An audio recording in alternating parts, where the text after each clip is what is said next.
Can't even see you. I know, because they don't need to. Okay. They're just wishing I was a card right now. What's your honest takes about cards right now?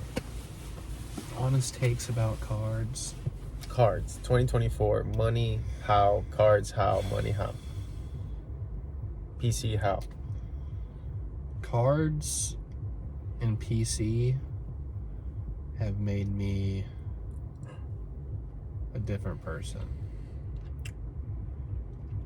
If it was a positive change, I think we'd all see that by now.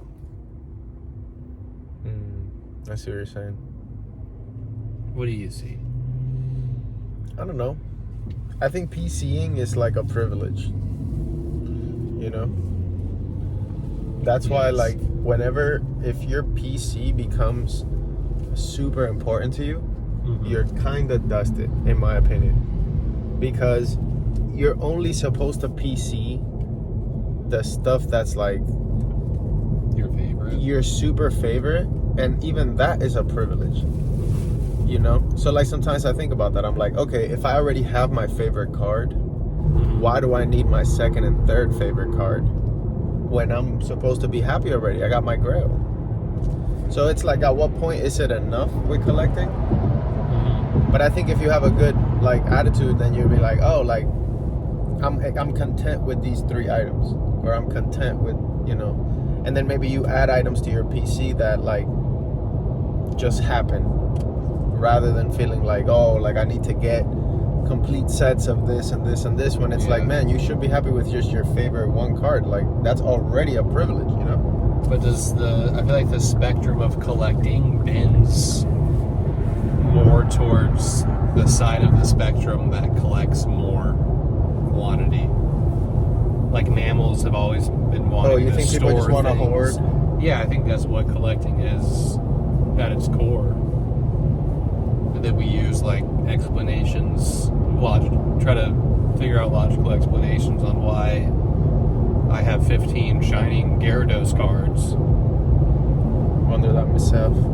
But yeah, that's I'm basically just a squirrel and I'm hoarding them away. Dark. It's just nature to collect.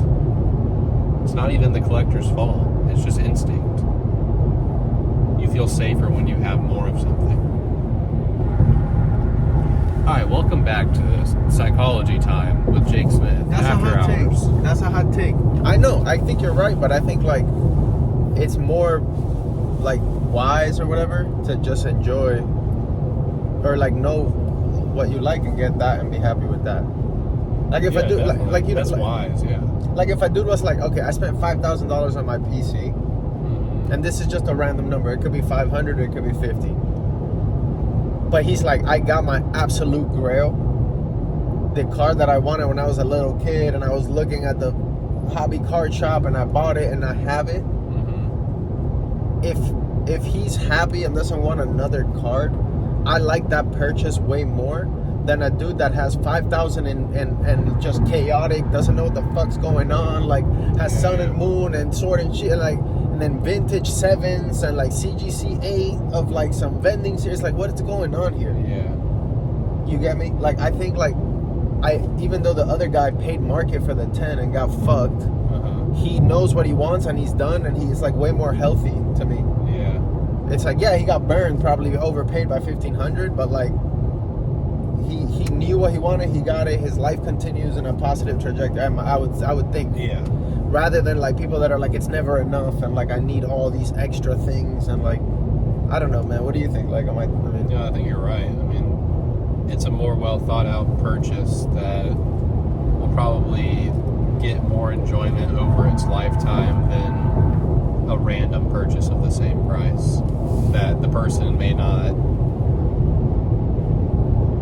just even forget that's in their collection in a year, and then 5 years later, like, oh, I do have an Articuno from right, or like some randoms, like, exactly, some shit that it's like hard to appreciate. It's not as meaningful. Yeah. When you have more, it's not as meaningful.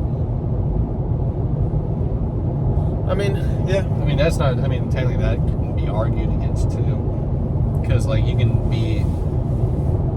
But I mean, it gets to the point where it's like, how much can the human brain acknowledge that they own? It's like you get to a certain number of slabs where it's like, if I sat you down and you own 200 slabs, I'm like, write down every slab you own in your PC.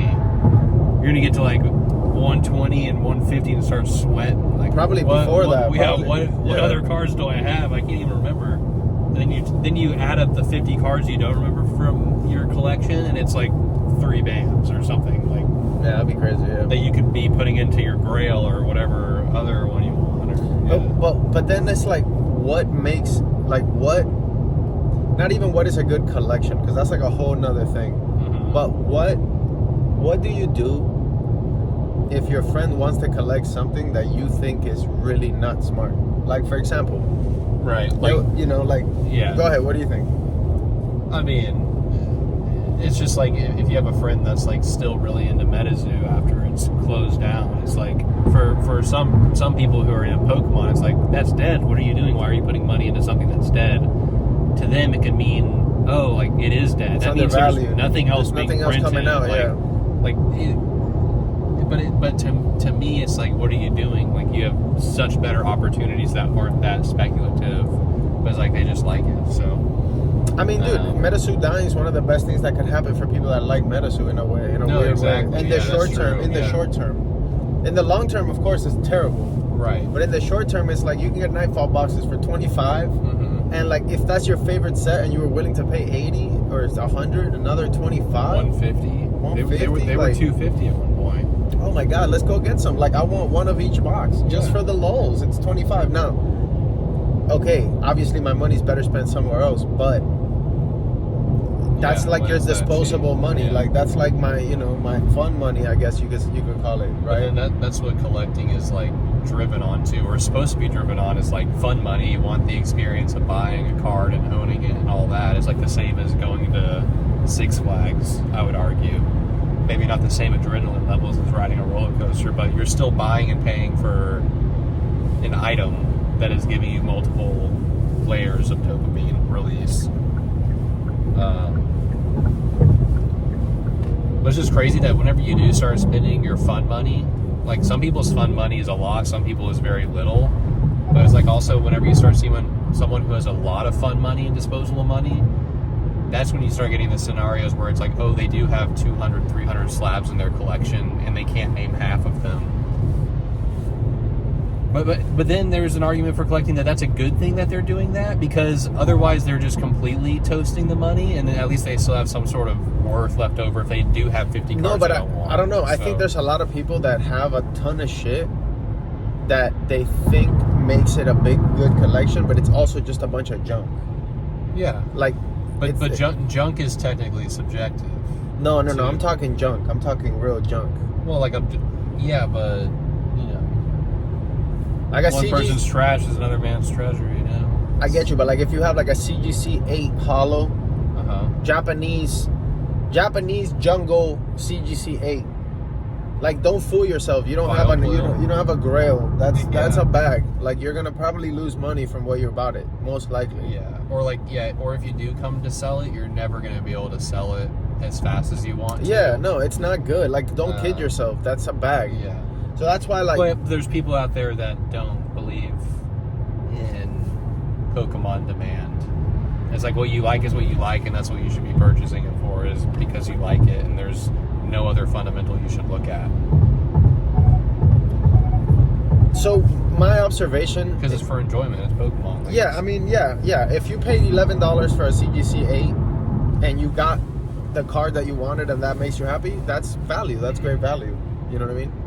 But don't say, oh, the value of my collection is $12,000 when it's all junk. Yeah. Like, to me, that's not. But then again, it's like the flip side of that coin is that if you buy a $4,000 Charizard and it swings down $1,000, it's also like. But I do feel like the bigger, more desirable cards, they tend to swing a little slower.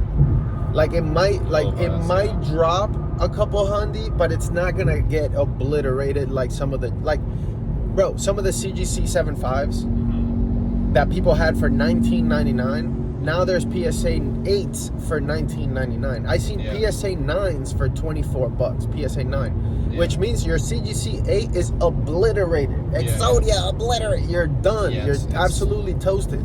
It starts going into junk slab lots for people to do mystery bags with. Like, it's no longer a value other than to add into. It's just a value to you. You're forced to PC because Right. you're not gonna get more than like $8 for it, $9, Yeah, right? because the market only values it for Relative, mystery filler. right? Like, it's like it only values it as the bad hits to even out the good hits and mystery products. yes. Like, that's its only value. You get what I'm saying? So Yeah, like exactly. if you have a nice Umbreon, like a Karen's Umbreon or a big Charizard in a 10, Mm-hmm. like you're gonna get crushed, but you're not gonna get obliterated because Yeah. it still holds like that gem mint value that like everyone wants. So it will be held up by that demand for the best thing on top of the popularity, you know. And then if you choose to get out of your investment or whatever, at least you didn't get wrecked, and maybe you lost 20% and you're like, okay, I probably shouldn't even have been playing this game Yeah. if 3 or 4K is too expensive. Right. And then at that point, you might go buy a CGC8. I don't know, bro. I don't know. Well, It's hard to know who's right, you know? That's what makes this market so interesting too, is prices will drop just because they're dropping. It's almost like the stock market in the way, where if a direction is starting to be chosen, people who can't afford the card, let's say it is the $3,000 card goes down 20%, and that's too much pain for them to take.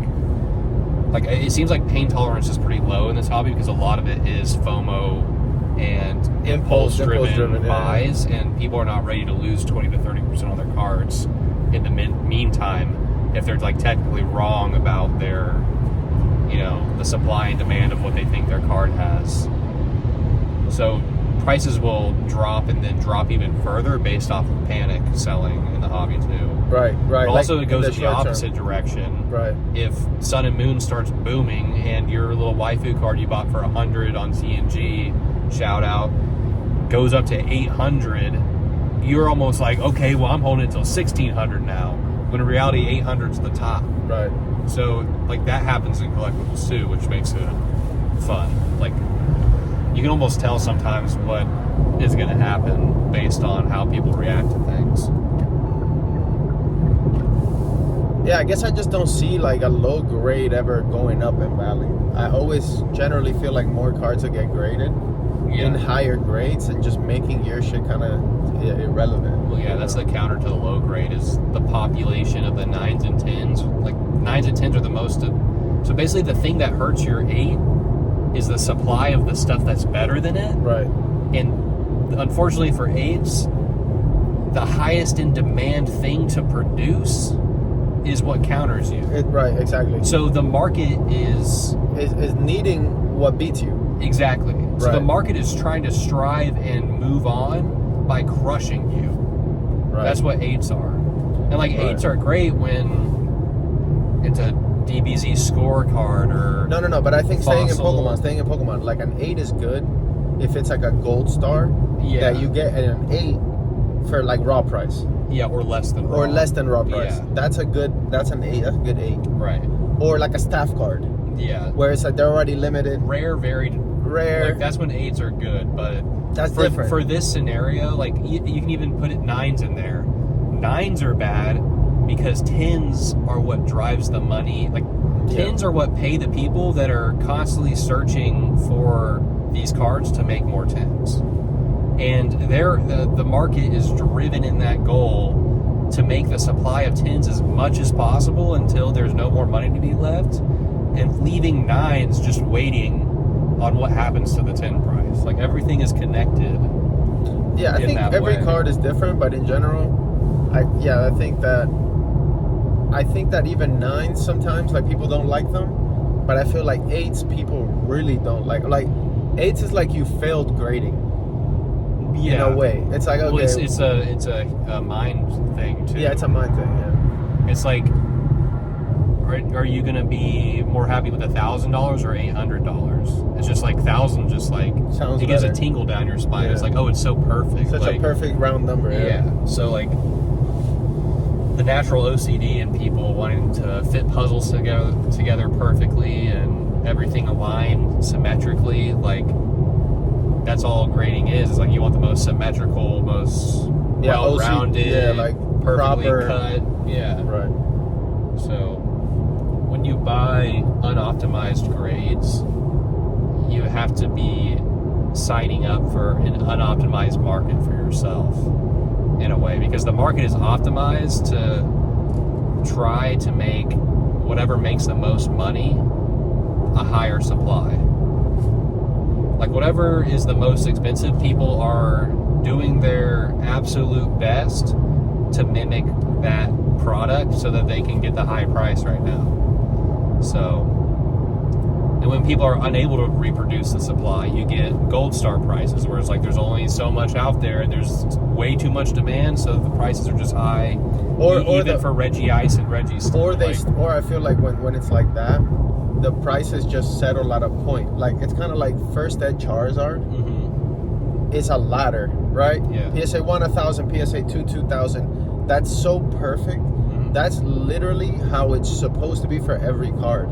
Yeah. Like ideally, there's so many transactions that there's just like different levels. An optimal value. Like it's like okay, like a PSA, and for the popular cards, it's like that. Right. So like Umbreon from Split Earth, the Nishida Umbreon. Yeah. It's like an 8 is 450, a 9 is 670, and a 10 is 1200. Like, yeah.